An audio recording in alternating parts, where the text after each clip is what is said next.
at the historic Guy Park Manor site in the city of Amsterdam along the Erie Canal at Lock 11 here.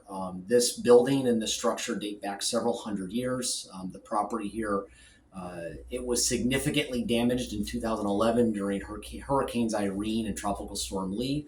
The building at the time was secured, and over that time, since it was vacant in 2011 to today, the now Power Authority, New York Power Authority, and Canal Corporation have been working on a major rehabilitation and restoration of the historic structure, and a rebirth for the entire property. So some of that work that my colleague Kevin will explain has been the full restoration and reconstruction of the building, rehabilitating it to its historic state, making sure that it is structurally sound and positioned to last another several generations. And then with that is a re-landscaping of the property, raising the building out of the floodplain to ensure it's protected against future high waters. And then again, coming back to the re-landscaping of the property to ensure that it is resilient, again, for the future generations and future use. As we've been working on the rehabilitation, and like any old house project, construction has been delayed, and it's been delayed because as we have found additional, problems or issues, we've been putting the proper care into ensuring that the building is fixed in a way that it remains whole for the next tenant. Colleagues of ours are working on who that tenant will be. There will be some level of public access and also historical interpretation, telling the story of the canal, telling the story of the city of Amsterdam, telling the story of the Mohawk Valley.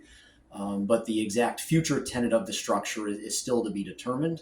And concurrently with that, we're working on plans to build out what we're now calling a resiliency park. So re-landscaping the grounds, ensuring that they are built in a resilient way to protect the manor house with earthen berms and natural plantings, but then reopen up the full parcel here for public access. We know this site is popular. A lot of folks like to come picnic here, fish here, watch boats during the summer navigation season. And our goal here is to return the building and the property, to the city of Amsterdam and for public access, so future folks can enjoy it.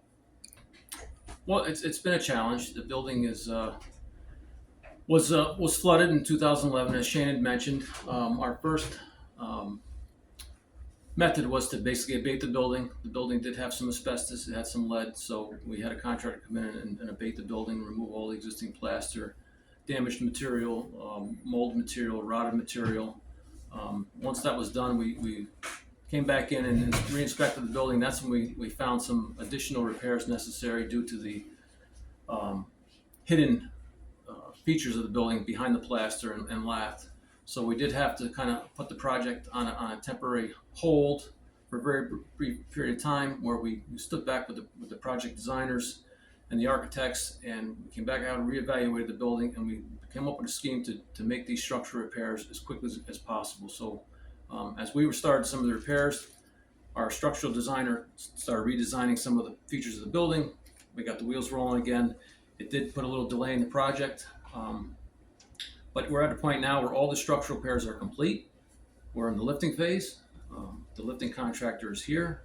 They're progressing with putting holes in the foundation. They'll be sliding in several steel beams and supporting them with wood cribs. And on top of those cribs, they'll have several jacks that they'll use to raise the building. The building's going to be raised to approximately 3'7" When that's done, we'll completely demolish the exterior foundation to the building and replace that with a new modern poured concrete foundation. And then that foundation will be covered on the outside with the existing stone that we salvaged from the demolition of the existing foundation. When that's done, the jack system will be removed, the building will be set on a new foundation. All that material will be removed, and we'll actually infill around the building approximately 3 feet of earth, so the building will look like it looks now, but just simply sit higher.